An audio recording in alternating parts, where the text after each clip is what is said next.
సైన్యంలో 23 ఏళ్లుగా సేవలందిస్తున్న జవాన్ తాను ప్రాణాలు కోల్పోతున్న సహచరులను కాపాడి వీరమరణం పొందిన ఘటన ఇది. ప్రకాశం జిల్లా కంబం మండలం రావిపాడు గ్రామానికి చెందిన 43 ఏళ్ల వరికుంట్ల సుబ్బయ్య రాష్ట్రీయ రైఫిల్స్లో హవాల్దార్గా విధులు నిర్వహిస్తున్నారు. జమ్మూ కాశ్మీర్లోని పూంచ్ సెక్టర్లో పరిధి ఎల్ఓసి వెంట సహచరణ జవాన్లతో కలిసి పెట్రోలింగ్ చేస్తున్నారు. ఆ సమయంలో పొరపాటున భూమిలో పాతిపెట్టిన మందు పాతరపై కాలు పెట్టారు.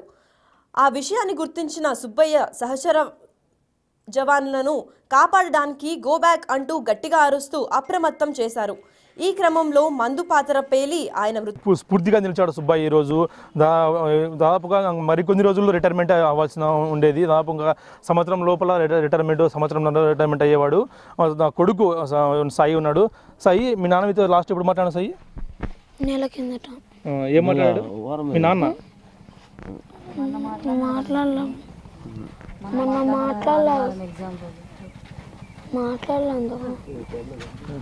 ఒకసారి భారతమ్మ, మీతో లాస్ట్ ఇప్పుడు మాట్లాడమ్మా. మీ ఆయన ఆదివారం మాట్లాడినాడు సార్. ఏం చెప్పారమ్మా ఈరోజు? 12 లీవ్ బయలుదేరుతాను, 15 ఇంట్లో ఉంటా అని చెప్పినాడు సార్. అంటే ఈ అవకాశం అందరికీ రాదమ్మా, కొద్దిమందికి వస్తుంది. అంటే తన సహచరుల ప్రాణాలను కాపాడి తన వీరమరణం పొందాడు. ఈరోజు మీకు ఏమనిపిస్తుందమ్మా? దేశం కోసం ప్రాణాలు అర్పించినందుకు ప్రౌడ్గానే ఉంది. కానీ నా కుటుంబం కోసం నా చిన్న పిల్లలు సార్, వాళ్ళ భవిష్యత్తు ఏం కావాలి? నా బిడ్డకు అసలు చనిపోయినది కూడా తెలియదు. ఇంత చూస్తుంది. కానీ మా డాడీ లీవ్ ఎప్పుడు వస్తాను అడుగుతాను. ఏం చెప్పాలా సార్ నేను? ఇప్పుడు లీవ్ వచ్చి బెంగళూరులో ఫ్యామిలీ పెడతా అన్నాడు సార్.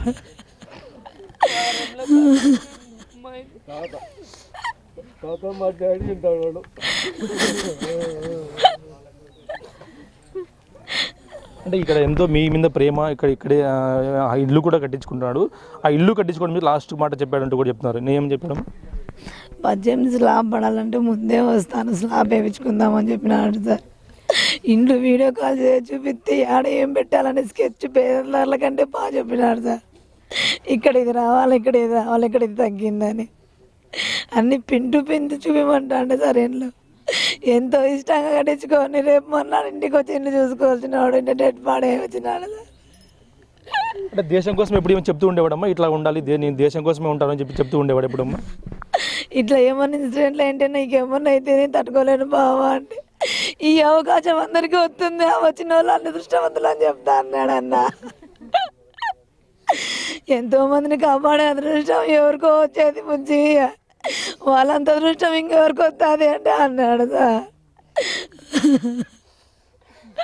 చూస్తున్నాం, మనకు కూడా ఏడుపు వస్తున్న సందర్భంలో ఉన్నాయి. ఎందుకంటే ఇలాంటి అవకాశం అందరికీ రాదు. ఎందుకంటే ఈ అందరి ప్రాణాలు కాపాడుకుంటూ కూడా వాళ్ళు డ్యూటీలు చేస్తూ ఉంటారు. అలాంటి వారి అవకాశము తన భార్య కూడా అంటే చెప్తూ ఉండేవాడు, ఇట్లాంటి అవకాశం ఎవరికి రాదు, చాలా గర్వకారణంగా ఫీల్ అవ్వండి అంటూ కూడా చెప్తున్న పరిస్థితి. అమరన్ సినిమాలో ఏదైతే ఉందో అలాంటి సిచ్యువేషన్. ఎందుకంటే అమరన్ సినిమాలో శివకార్తికేయన్ ఏ విధంగా రాష్ట్రీయ రైఫిల్స్తో పనిచేస్తుంటారో అదే రైఫిల్స్తో కూడా సుబ్బయ్య పనిచేస్తూ ఉండేవాడు. అలాంటి వీరమరణమే కూడా అయితే అమరన్ సినిమాలో శివకార్తికేయన్ పొందాడు, అలాంటి వీరమరణమే కూడా సుబ్బయ్య కూడా పొందాడు. తన భార్య కూడా చెప్తూ ఇష్టంగా కట్టుకున్న ఇంటికి ఇవాళ లీవ్తో రావాల్సిన వాడు ఇలా భౌతిక కాయం ద్వారా రావడం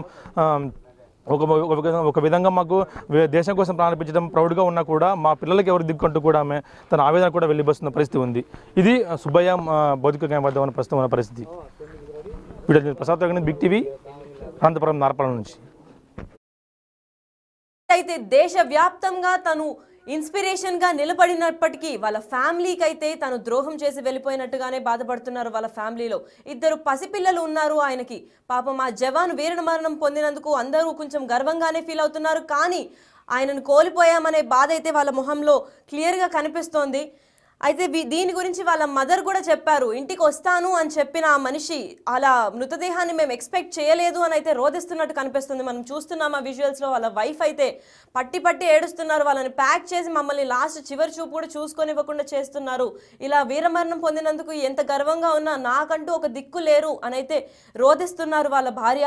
దీని గురించి వాళ్ళ పిల్లలకి ఎప్పుడు మాట్లాడారు అంటే లాస్ట్ 1 month ముందర మాట్లాడారు మా ఆయన. అండ్ వాళ్ళ వైఫ్కి వచ్చేసి ఆదివారం ఒకసారి కాల్ చేసి నేను వస్తాను లీవ్ పెట్టి 15వ తారీఖు దాకా నేను డిసెంబర్ 15 దాకా నేను ఇంట్లో ఉంటాను అని చెప్పి మాటిచ్చిన ఆయన ఇప్పుడు మృతదేహంతో వాళ్ళ ఇంటికి రీచ్ అవ్వడంతో మొత్తం బాధాకరంగా ఊరు రోధిస్తోంది. ర్యాలీ పెద్ద ఎత్తున జరిగింది. ఎన్సీసీ కేడెట్స్ కానీ అటు పక్క మిలిటరీ వాళ్ళు కానీ ర్యాలీలో పాల్గొని ఆయన మృతదేహాన్ని బెంగళూరు ఎయిర్పోర్ట్ నుంచి వాళ్ళ సొంత ఊరికి తీసుకొచ్చారు. ఈ విజువల్స్ అయితే మనకి బిగ్ టీవీ స్క్రీన్ పైన కనిపిస్తోంది. సైన్యంలో గత 23 ఏళ్లుగా మంచి పేరు తెచ్చుకున్న ఈ జవాన్ ఇప్పుడు సడన్గా మరణించడంతో అందరికీ ఒక షాక్గా నిలిచిపోయింది. అయితే దీని గురించి మరిన్ని అప్డేట్స్ కోసం చూస్తూనే ఉండండి.